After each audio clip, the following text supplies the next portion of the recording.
how does Anguirus fight? Because the Godzilla movies are largely giant monsters fighting. Anguirus being the first monster that ever shows up to fight Godzilla, how does Anguirus actually fight? Well, in Raids Again, he kind of bites and swipes, and he gets up on his hind legs and he kind of throws hands like Godzilla. And then in the rest of the Showa era, it's the same kind of deal. He bites, he swipes. But then he has this new ability where he stands up and launches himself backwards, smashing his carapace against a kaiju. And this is an interesting way to turn his defensive carapace into an offensive weapon.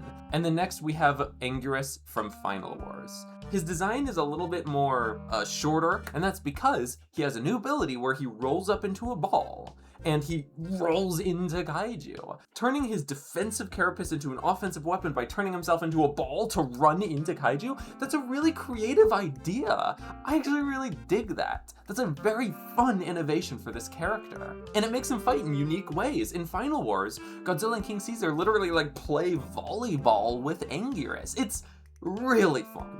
And then we get to Singular Point. He has this ability where his spikes can kind of vibrate and kind of point different directions very slightly, so that when he receives bullet fire, it reflects the bullets back at the attackers. That's a very unique ability, again, turning his defensive weapon into an offensive one.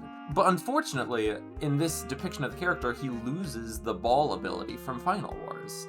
And I feel like that gave him a lot more variety in what to do in battle and a lot more uniqueness.